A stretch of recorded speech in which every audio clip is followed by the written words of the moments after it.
دیکھتے ہی دیکھتے زندگی نے ایسی کروٹ پلٹی کہ شیخ صاحب حیرت کرنے کے سوا کچھ نہ کر سکے۔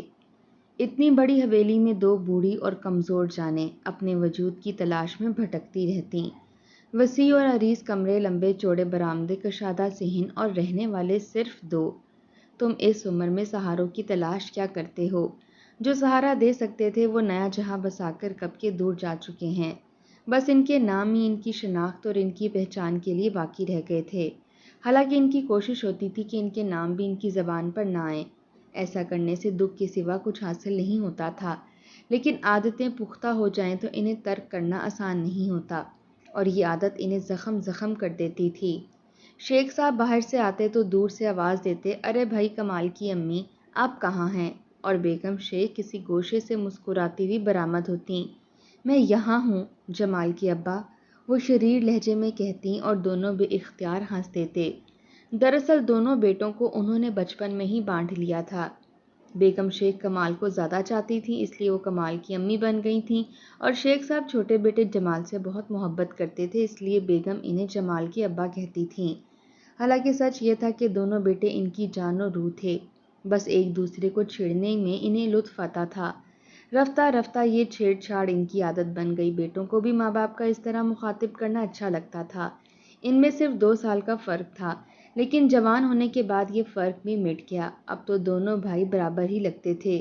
ان کا اونچا قد اور کشادہ سینہ دیکھ کر ماں باپ کا دل فخر سے بھر جاتا۔ اپنے گبرو جوان بیٹوں کو دیکھ کر ماں باپ پھولے نہیں سماتے تھے، وہ انہیں دیکھ کر جیتے تھے۔ انہیں بیٹوں کے بہتر مستقبل کی فکر رہتی تھی۔ اعلیٰ تعلیم و تربیت نے انہیں تراش کر شفاف قیمتی ہیرا بنا دیا تھا، اور اب صرف ایک فرض ادا کرنا تھا، ان کے بہترین کیریئر کا انتخاب اور ان کے روشن مستقبل کا فیصلہ کرنا، اور پھر ان کا گھر بسانا۔ شیخ صاحب کی خواہش تھی کہ کمال ان کا بزنس سنبھالے، لیکن کمال کو دور افطار جنگلوں میں جا کر لکڑی کی کٹائی کرنا پسند نہیں تھا۔ وہ ملازمت کرنا چاہتا تھا، ایسی ملازمت جو اس کے بہترین مستقبل اور کامیاب زندگی کی ضمانت ہو۔ وہ ترقی یافتہ زندگی کا حصہ بننا چاہتا تھا، اور اس نے ایک روز باپ سے اپنی خواہش کا اظہار بھی کر دیا۔ لیکن ہمارے بزنس کا کیا ہوگا بیٹا؟ شیخ صاحب فکر مند ہو گئے۔ انہوں نے بڑی محنت سے اپنا بزنس جمایا تھا، برسوں اپنا پسینہ بہا کر اور خون جلا کر وہ آج ترقی کے آسمان پر برجمان تھے۔ بیٹا ملازمت میں تمہیں کتنے پیسے ملیں گے؟ بس چند ہزار۔ اللہ کا شکر ہے ہم آج لاکھوں کما رہے ہیں۔ بیٹا اگر یہی کرنا تھا تو آپ نے مجھے اتنی تعلیم کیوں دلوائی تھی؟ یہ کام تو جاہل بھی کر سکتے ہیں نا۔ کمال کو باپ سے اتفاق نہیں تھا۔ تعلیم کا استعمال اس لیے ہوتا ہے کہ کام زیادہ سلیقے اور سمجھداری سے کیا جا سکے۔ خدا جانے ہمارے نوجوانوں کے دماغ میں یہ بات کس نے بٹھا دی ہے کہ کاروبار کرنا جاہلوں کا کام ہے، اور تعلیم صرف ملازمت کے لیے حاصل کی جاتی ہے۔ شیخ صاحب نے سمجھانے کی کوشش کی، وہ خود بھی تعلیم یافتہ تھے، لیکن انہوں نے ملازمت پر کاروبار کو ترجیح دی تھی، اور آج ان کا شمار کامیاب بزنس مینوں میں ہوتا تھا۔ جب انہوں نے محسوس کیا کہ بیٹا ان کی رائے سے متفق نہیں ہے تو وہ خاموش ہو گئے۔ کمال نے بڑی کوششوں سے ویزا حاصل کیا اور ایک دن جہاز پر بیٹھ کر اڑ گیا۔ اس کی منزل مغرب کا کوئی ملک تھا، اور آنکھوں میں ڈالرز کی چمک تھی۔ ڈالرز کی چکا چوند میں اسے نہ ڈھلتی عمر کے ماں باپ نظر آئے اور نہ ہی اپنے فرائض کا احساس ہوا۔ شاید نئی نسل ماں باپ کے لیے قربانی دینے کو حماقت سمجھتی ہے۔ جمال شروع سے ہی کچھ شرمیلا تھا، بھائی کی نسبت اس میں حوصلے کی بھی کمی تھی۔ اب تک ماں باپ کی انگلی تھام کر چلنے کی عادت تھی۔ شیخ صاحب کو اس سے بہت امیدیں تھیں، کم از کم وہ کمال کی طرح بے مروت اور خود غرض نہیں تھا۔ اس نے بھائی کے فیصلے کی دبی زبان سے مخالفت بھی کی، اور کمال نے اس کا مذاق بھی اڑایا تھا۔ کمال کا کہنا تھا کہ ماں باپ کے پلو سے لگ کر زندگی گزارنے والے لڑکے کبھی کامیاب اور روشن مستقبل کے مالک نہیں بن سکتے، ہمیشہ کنویں کے مینڈک بن کر رہتے ہیں۔ جمال نے صاف کہہ دیا تھا کہ مجھے امی اور ابا کو چھوڑ کر اگر جنت بھی ملے نا تو وہاں بھی نہیں جاؤں گا۔